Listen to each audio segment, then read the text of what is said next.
प्रिय विद्यार्थियों,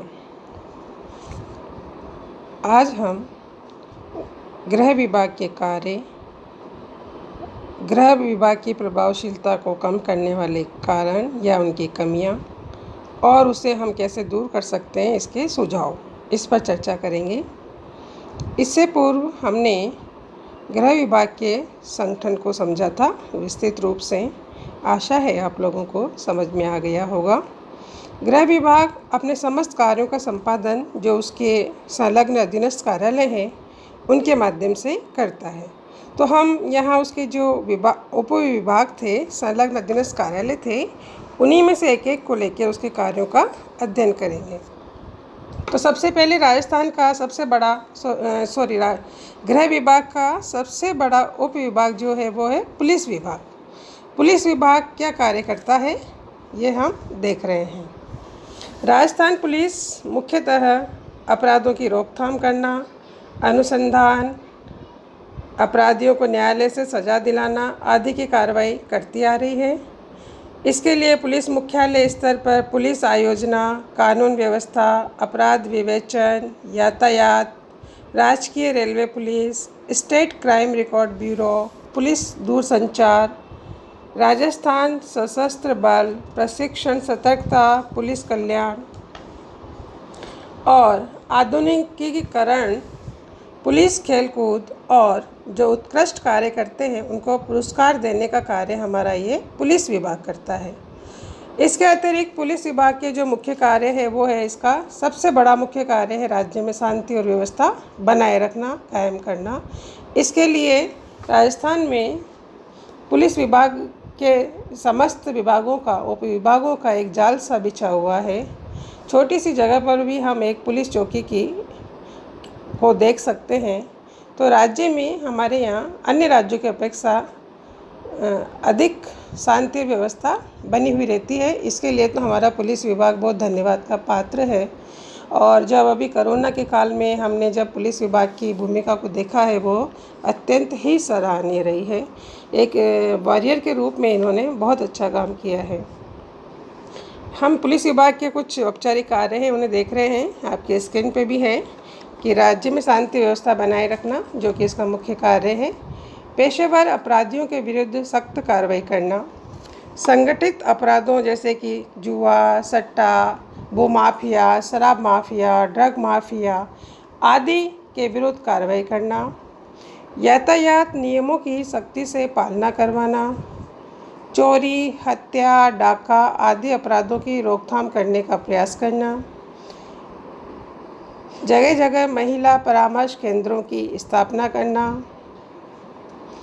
पुलिस कर्मचारियों के व्यवहार को कुशल और संवेदनशील बनाने के लिए समय समय पर प्रशिक्षण आयोजित करना, पुलिस और जनता में सहयोग बढ़ाने के अधिक से अधिक प्रयास करना, क्योंकि अधिकांशतः देखने में आता है कि जो जनता है वो पुलिस से फ्रेंडली नहीं है।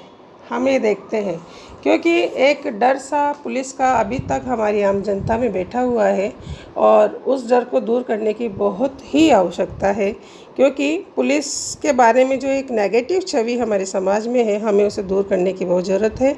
और बहुत कुछ तो इस कोरोना काल में दूर हो ही गई है। आम नागरिक थोड़े पुलिस से के प्रति संवेदनशील दोनों के व्यवहार में सौहार्द देखने को मिला है।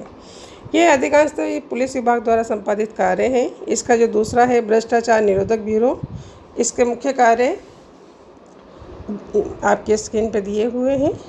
भ्रष्टाचार निरोधक ब्यूरो का मुख्य उद्देश्य लोक सेवकों और राजकीय अधिकारियों कर्मचारियों के विरुद्ध भ्रष्टाचार से संबंधित मामलों की जांच करना, उनसे संबंधित सूचनाएं एकत्रित करना, उन्हें सत्यापित कराना, अपराधों का अन्वेषण करना, रिश्वत प्राप्त करने वाले लोक सेवकों को रंगे हाथों पकड़ना, राजकीय पद का दुरुपयोग करने वाले तथा आय से अधिक संपत्ति अर्जित करने वाले भ्रष्ट तत्वों को चिन्हित करना और उनके विरुद्ध कार्रवाई करना, ये हमारे भ्रष्टाचार निरोधक ब्यूरो के मुख्य कार्य हैं।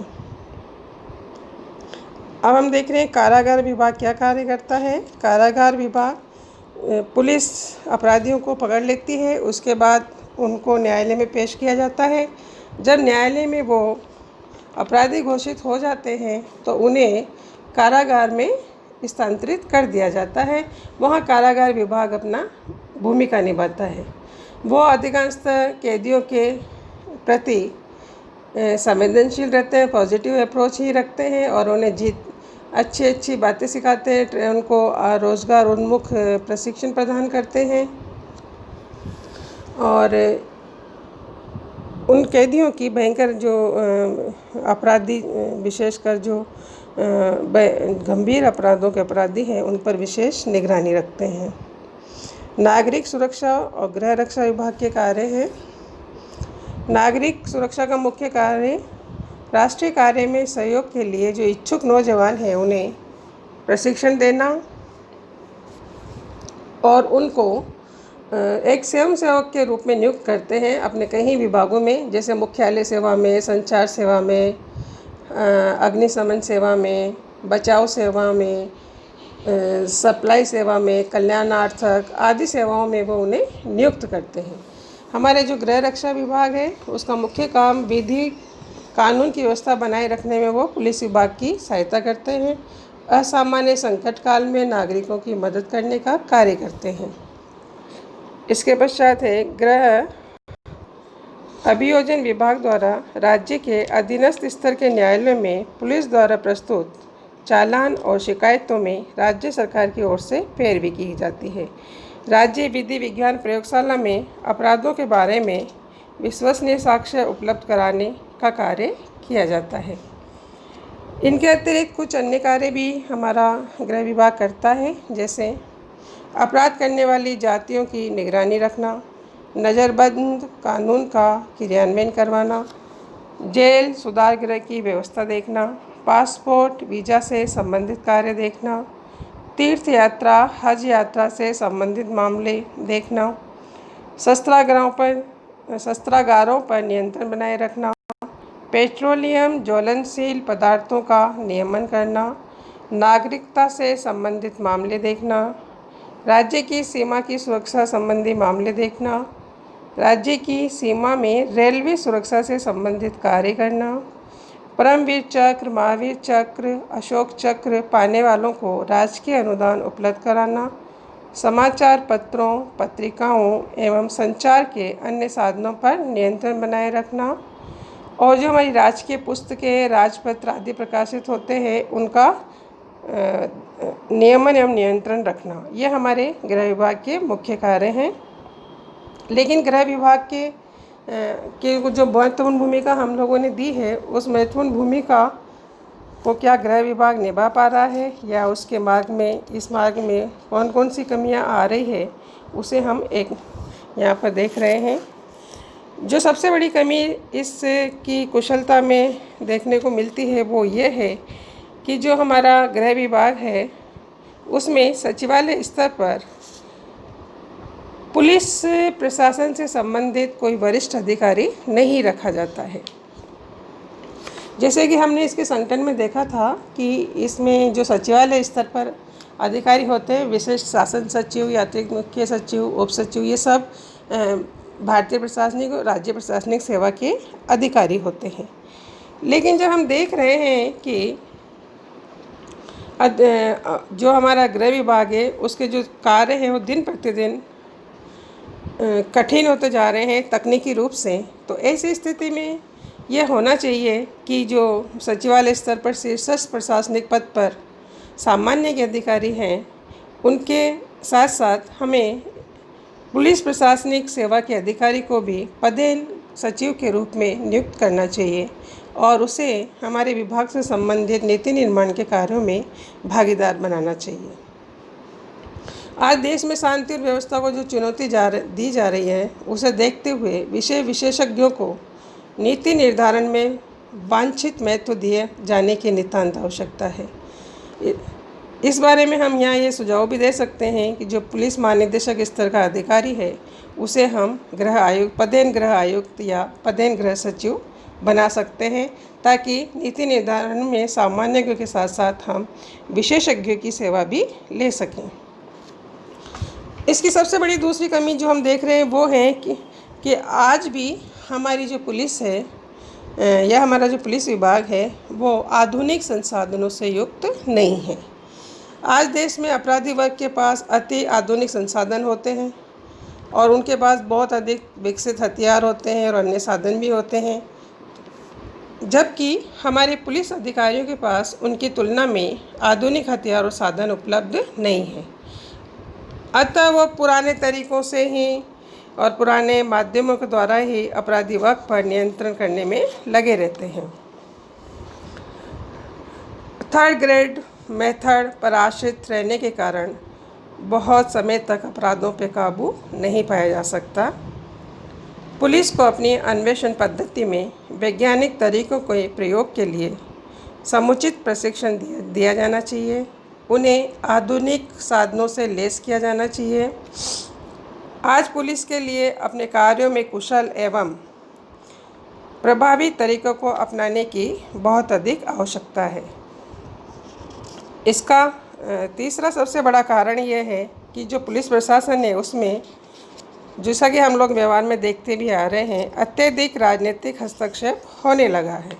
विशेषकर स्थानीय स्तर पर राजनीतिक हस्तक्षेप से हमारा पुलिस प्रशासन बहुत अधिक पीड़ित है। बहुत कोशिशों के बाद जब पुलिस किसी अपराधी को पकड़ के लाती है तो थोड़ी देर में ही थाने में फ़ोन की घंटियां बजने लगती है। ये प्रवृत्ति बढ़ती ही जा रही है और आम नागरिक भी इससे वाकिफ़ है। हमें इस प्रवृत्ति को रोकना पड़ेगा और आम जनता में एक विश्वास जागृत करना पड़ेगा कि पुलिस केवल उनकी सुरक्षा के लिए है। इस बढ़ते हुए राजनीतिक हस्तक्षेप को हम अनदेखा नहीं कर सकते हैं। और वैसे जब से आधुनिक संचार के साधन आए हैं, सोशल मीडिया सक्रिय हुआ है, इस प्रवृत्ति पे बहुत हद तक रोक भी लगी है। दूसरी समस्या जो हम देख रहे हैं वो ये है कि पुलिस और आम नागरिकों के बीच एक गैप रहता है। पुलिस और आम नागरिक आपस में फ्रेंडली नहीं है, उन दोनों के बीच एक गैप रहता है। ये इसलिए होता है क्योंकि पुलिस की छवि जो है आम नागरिकों के बीच एक नेगेटिव छवि है। हमें उस छवि को अधिक से अधिक सुधारने की आवश्यकता है। इसके लिए पुलिस को अधिक से अधिक नागरिकों के साथ नम्र व्यवहार करना पड़ेगा। हमें पुलिस कार्मिकों को इसके लिए प्रशिक्षित करना पड़ेगा ताकि वो अपने व्यवहार में सुधार ला सकें। कई बार पुलिस प्रशासन में भ्रष्टाचार भी बहुत अति सीमा तक देखने को मिलता है, उसे भी दूर करने की आवश्यकता है। ये हमने पुलिस गृह विभाग के कार्य और उसकी भूमिका को सशक्त करने के अवरोधक कुछ तत्व और उन्हें हम कैसे दूर कर सकते हैं, इसके लिए कुछ सुझाव आप लोगों को बताए हैं। और आज हम ये गृह विभाग का टॉपिक यहीं पे समाप्त करते हैं। ये आपके स्क्रीन पे गृह विभाग के कार्य हैं, इनके विभागों के साथ साथ मैंने दिया है और इसमें कमियां हैं। कमियों के साथ मैंने सुझाव भी आपको बता दिए हैं। आप लोग कमियां अलग और सुझाव अलग लिख सकते हैं। इस तरह से ये टॉपिक आपका आज कंप्लीट हो गया है। Thank you.